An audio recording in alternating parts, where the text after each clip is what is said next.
Прежде чем мы начнем рассказ, напишите, пожалуйста, в комментариях, из какой части мира вы смотрите нас сегодня. Суд вынес решение, и все, что оставалось, это дождаться приговора. Егор Соболев, бывший сотрудник спецслужб, обвинялся в ужасном преступлении, насилии над своей 20-летней знакомой Верой и ее сожжении заживо в лесополосе. Все знали, что его ждет высшая мера наказания. Судья не задавал лишних вопросов. «Последнее желание», – произнес он, взгляд его был равнодушен. Егор, казалось бы, не нашел в себе ни раскаяния, ни страха. Единственное, что он попросил, пусть я увижу своего пса Титана. Многие подумали, что это просто последний каприз злодея, который вспомнил о своем питомце, когда его собственная жизнь уже была на краю гибели. Но они ошибались. Что-то невероятное произошло. И Титан, немой товарищ Егора, принес с собой истину. Тайна, скрытая в роще, доказательство, которое не могло говорить словами, но говорило преданностью.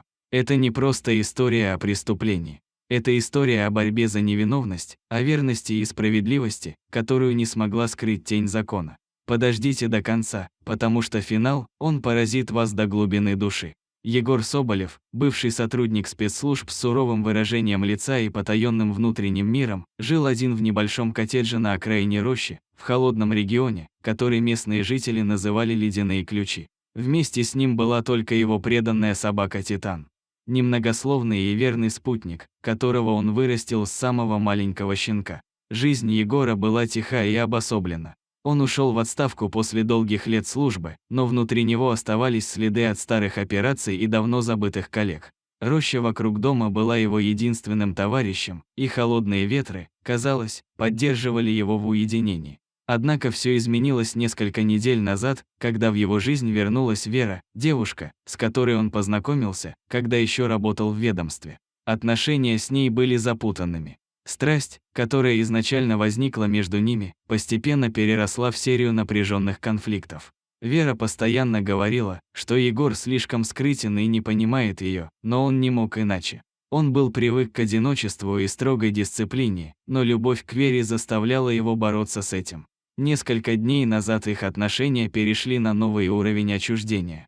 В их последних электронных письмах таилась напряженность, которая становилась все более очевидной. Вера написала: «Ты никогда меня не поймешь». Егор, пытаясь удержать ее, ответил: «Было бы невыносимо, если бы ты меня покинула». Но после этого ее следы исчезли. Егор чувствовал растущие волнения. Его интуиция подсказывала, что что-то не в порядке. Он пытался связаться с ней, но ее телефон был выключен. Он обследовал рощу вокруг их дома, но не нашел ни малейшего намека. Все стало неопределенным и тревожным. Через несколько дней полиция обнаружила в роще обгоревшее тело, которое, как вскоре подтвердило ДНК-исследование, принадлежало Вере. У Егора сердце жалось от скорби и испуга. Что случилось с ней? Почему она оказалась там, сгоревшая до неузнаваемости? Кажется, что все указывало на ужасное злодеяние, и Егор оказался в центре этого кошмара. Но что, если все не так просто? Что если дело не так однозначно, как кажется на первый взгляд? И почему его собака Титан стала странно себя вести после ее исчезновения? Прошло несколько дней с того момента, как тело Веры было найдено в роще, и расследование, казалось, набирало обороты. Отец Веры, Павел Игнатов, не мог поверить в происходящее. Его дочь была убита, а подозрения, которые он вынашивал, с каждым днем становились все более конкретными. Он не мог представить, что Егор мог быть причастен к ее кончине, но его сердце требовало правды, и он не успокоился, пока не обратился в полицию. В своем заявлении он не оставил сомнений. Убийца – Егор. Следователь Олег Волков. Человек, известный своей настойчивостью и дотошностью в расследованиях, быстро взял дело в свои руки. Сначала были собраны все улики, которые казались неоспоримыми. На телефоне Егора нашли агрессивные текстовые сообщения, которые он отправил Вере в последние дни перед ее исчезновением. Он угрожал ей, и эти слова звучали как последняя угроза перед трагедией. Но важнее всего оказалось орудие. В роще, недалеко от места, где было найдено тело Веры, обнаружили пистолет, тот самый, который, как установила экспертиза, был использован для убийства. Егор также отправился в рощу на охоту в день ее исчезновения, и следы на месте преступления явно указывали на его присутствие. Все улики сходились на нем.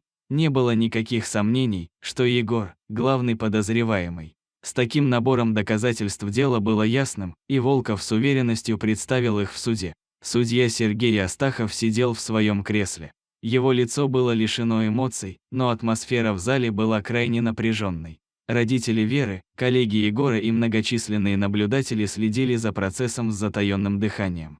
Когда судья произнес свой приговор, все присутствующие ощутили тяжесть его слов. «Егор Соболев, вы приговариваетесь к высшей мере наказания».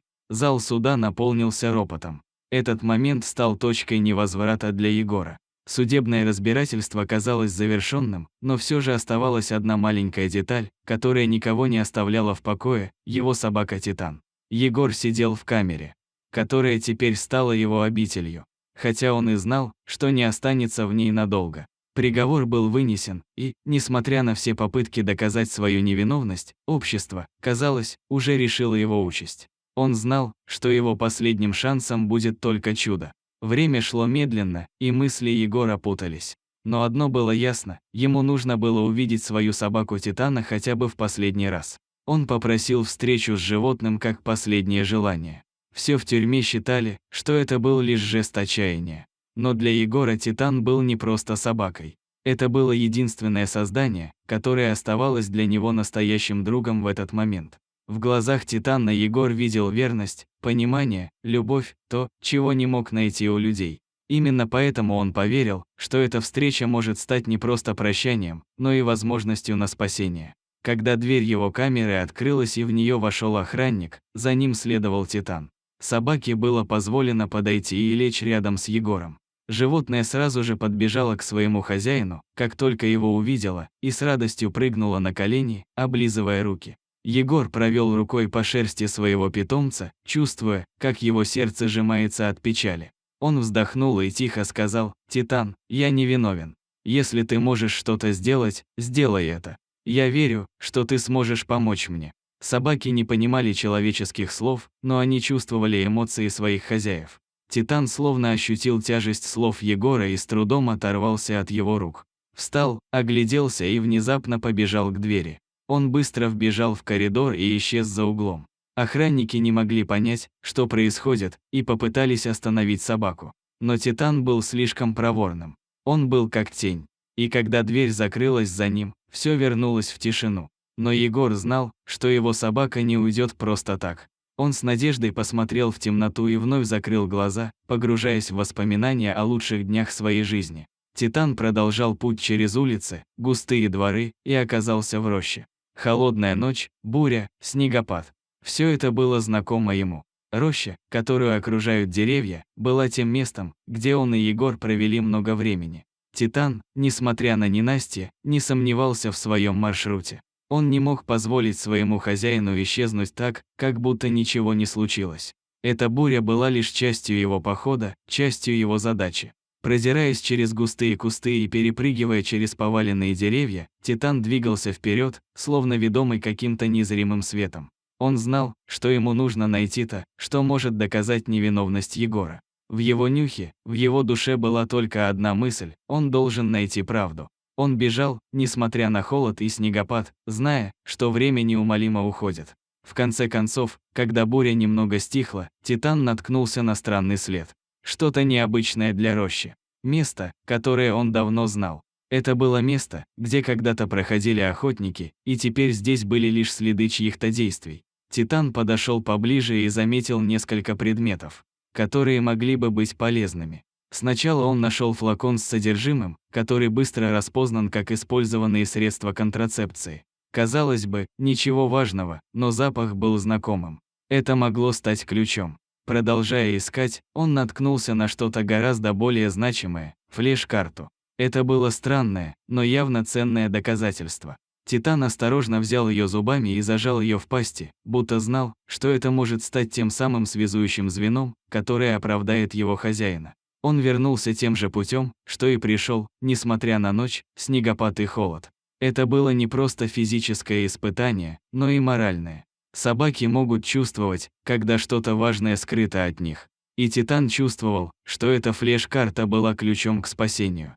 Все зависело от того, что было на ней. Слыша вдали звуки приближающихся людей, Титан ускорил шаг, не останавливаясь, и, наконец, добрался до места, откуда мог бы передать находку. Титан был готов к следующему шагу, и даже если ему не удалось сразу понять значение флеш-карты, он знал одно – он не отступит. Утро наступило туманным и морозным, как всегда в ледяных ключах, но для Егора оно было особенным. В камере царила тишина, но он знал, что сегодня может случиться нечто невероятное. Титан, несмотря на все, что произошло, не мог оставить его одного. Он чувствовал, что собака, верная душа, не остановится, пока не принесет ему возможность на спасение. Егор не мог представить, как это произойдет, но все, что ему оставалось, это верить, что его питомец найдет путь к его свободе. Тем временем в поселке, где происходили события, необычное происшествие не оставило без внимания даже самого судью.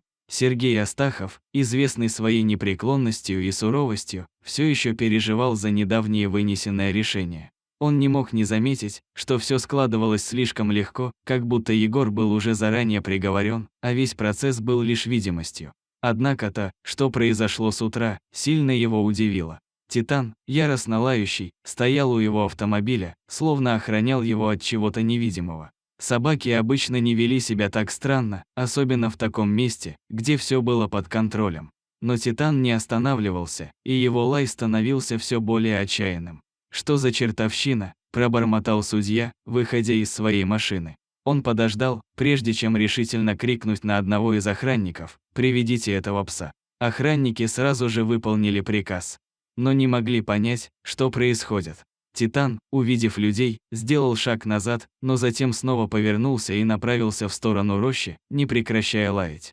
Судья, недоумевая, последовал за ним. Титан явно знал, что он что-то должен показать. В это время Егор, несмотря на свое положение, услышал об этом. Его сердце сразу же замерло. Он знал, что сейчас его последний шанс. Он немедленно попросил заключенного охранника сообщить судье, что Титан на самом деле может помочь. Что эта собака нашла доказательства, которые могут полностью изменить ход следствия. Через несколько минут судья Сергей и группа охраны, сопровождаемая детективом Олегом Волковым и 5 сотрудниками правоохранительных органов, отправились в рощу, следуя за Титаном, который вел их уверенно и решительно. Это было как странное путешествие, где каждый шаг собаки казался иметь значение, где каждый поворот мог привести к разгадке. Как только они вышли за пределы поселка, Титан вдруг остановился и встал напротив заросшей тропы, которая вела к самому темному уголку рощи. Его хвост был опущен, но глаза сверкали, и он внимательно смотрел на всех, как бы ожидая, что они поймут, что нужно делать. «Это место», — сказал Егор, обращаясь к следователям, когда его слова передавали через охранника. «Он привел вас туда, где я знаю, что были улики. Он знает, где все это спрятано». Собака вернулась на несколько шагов назад, потом вновь пошла вперед. Шум ее лап и дыхание в снегу казались отголоском, как будто сама природа следила за этим моментом. Они шли за Титаном, как за проводником, и вскоре добрались до того места, где ранее были найдены улики. Здесь, в самом центре рощи, лежали предметы, которые могли бы многое объяснить. Доказательства, которые были забыты или проигнорированы, вдруг стали иметь значение. Титан знал их точное местонахождение. Когда детектив Волков осмотрел землю, его глаза расширились от изумления. Он поднял флеш-карту и флакон, тщательно изучив их. Это невозможно», — сказал Олег, показывая остальным. «Здесь, в этих предметах, что-то не сходится. Все это указывает на совсем другого человека, а не на Егора. Эти улики, они не могут быть случайными». Судья Астахов, поначалу скептически настроенный, начал осознавать, что, возможно, его решение было поспешным. Егор Соболев, возможно, не был виновен. Все собравшиеся осознали, что они стояли на пороге огромного судебного переворота. «Это невероятно», – произнес судья, глядя на флеш-карту и предметы. «Эти улики могут изменить все». Картина начинала проясняться. Все больше вопросов появлялось вокруг того, кто на самом деле был ответственен за смерть Веры. Егор не был чудовищем, каким его считали. И Титан, его верный пес, доказал это. Судьба Егора теперь зависела от того, что содержала флеш-карта и как она могла повлиять на расследование. Судебный поворот был не просто неожиданным, он был ошеломляющим.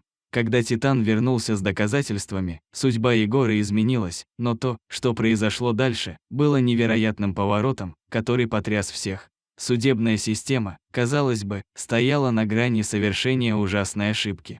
Однако теперь у них был шанс увидеть правду. Средства контрацепции, найденные Титаном, были отправлены в лабораторию для анализа, и результаты оказались поразительными. ДНК, обнаруженная на них, не принадлежала Егору Соболеву. Это было первое важное открытие, которое разрушало обвинения против него.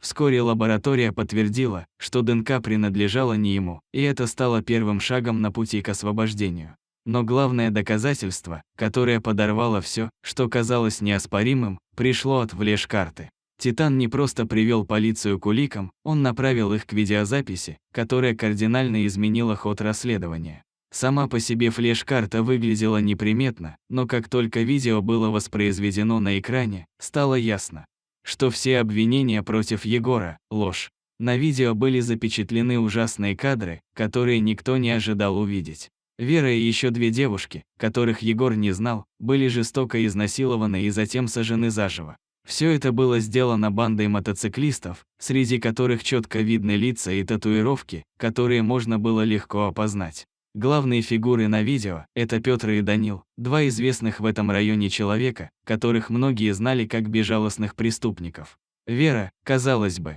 случайная жертва, оказалась между этими бессердечными людьми, и все события, которые привели к ее гибели, были связаны с бандой мотоциклистов. На видео можно было рассмотреть не только ужасающее насилие, но и моменты, когда эти люди смеются и наслаждаются тем, что делают. Это было не просто преступление, это было чудовищное деяние, исполненное жестокости. Павел Игнатов, отец Веры, увидел видео с его дочерью, и его сердце было разорвано. Он смотрел, как ее жизнь была отнята людьми, о которых он никогда не мог подумать, что они окажутся столь близки к трагедии. Его лицо было искажено болью и яростью, когда он смотрел на экране лицо его дочери. Он не знал, как ему жить с этим знанием.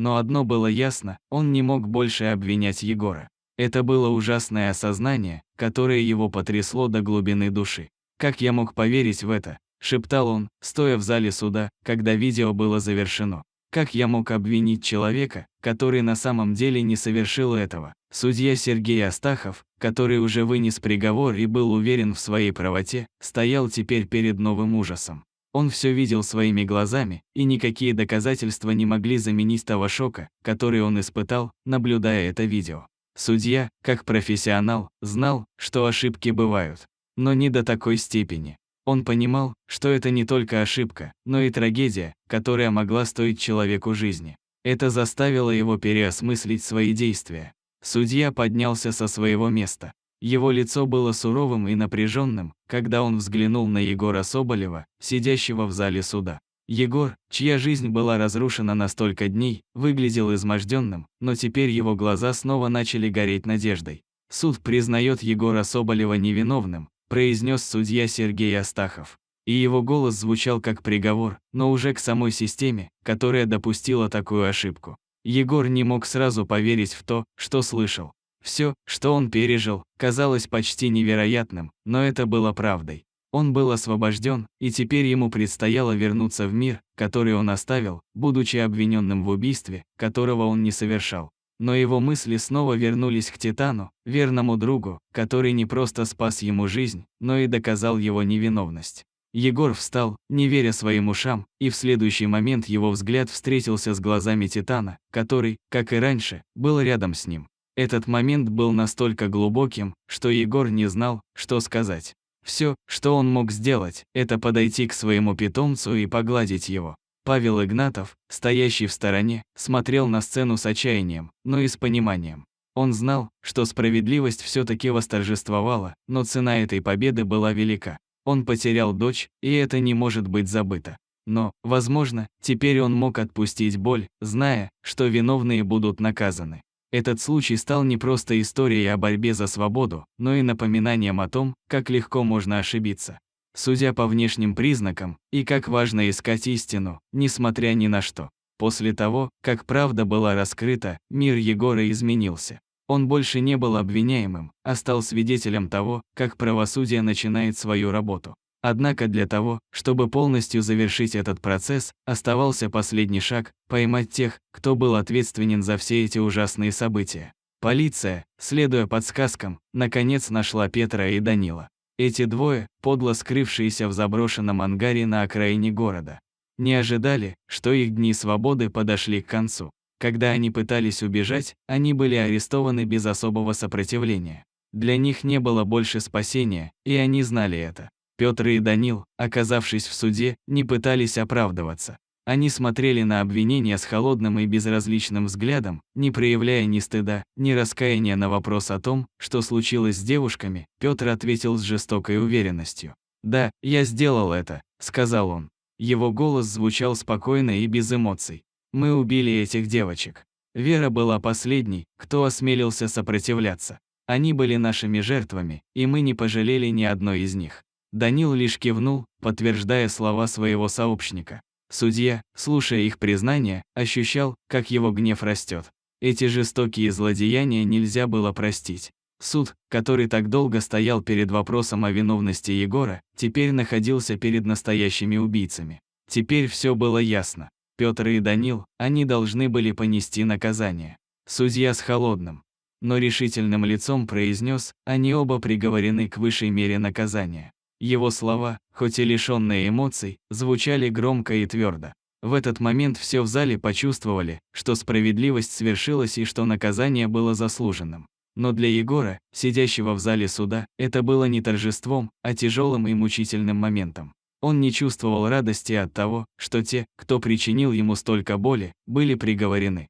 Для него это была скорбь. Он потерял веру, потерял свою репутацию и свою привычную жизнь. И хотя он был оправдан, его душа была сломлена.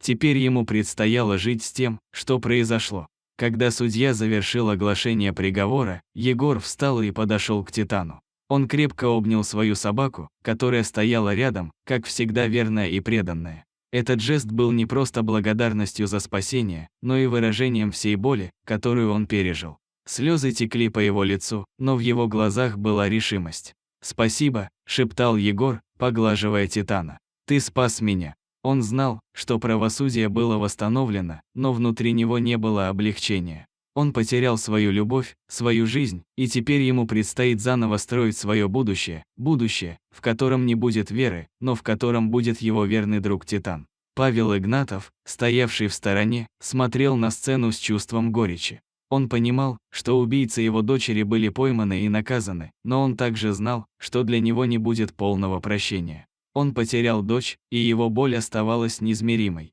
Но хотя бы теперь, когда убийцы были наказаны, он мог начать процесс исцеления. Мир Егора изменился, и хотя правосудие было восстановлено, его сердце было наполнено темными чувствами. Он знал, что месть – это не то, что он хотел, но справедливость должна была восторжествовать, как бы это ни было тяжело. И в конце концов все они понесли наказание, которого заслужили. Петр и Данил сидели в своих камерах, осознавая, что их время на этом свете истекло. А Егор, держась за свою собаку, смог почувствовать, что хотя бы в одном моменте он был свободен. После всех пережитых событий Егор и Титан нашли долгожданный покой в тихой сельской общине. Здесь, вдали от шумных дорог и суеты, Егор смог прийти в себя и начать новый этап своей жизни. Жизнь, в которой уже не было обвинений и преследований, только спокойствие и ясный мир. С Титаном они стали неразлучными. Собака всегда была рядом, как верный друг, способный понять без слов.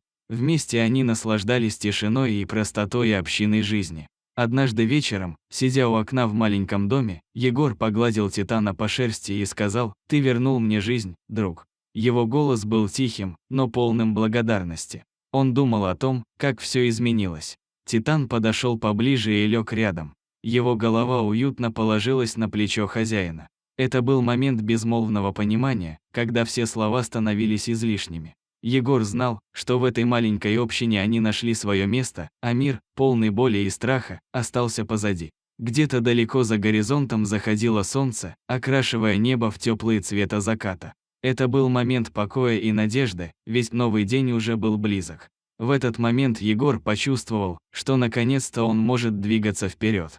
С Титаном рядом он был готов встретить будущее, каким бы оно ни было. С каждым днем их связь становилась крепче, а спокойствие общины дарило им надежду на лучшее.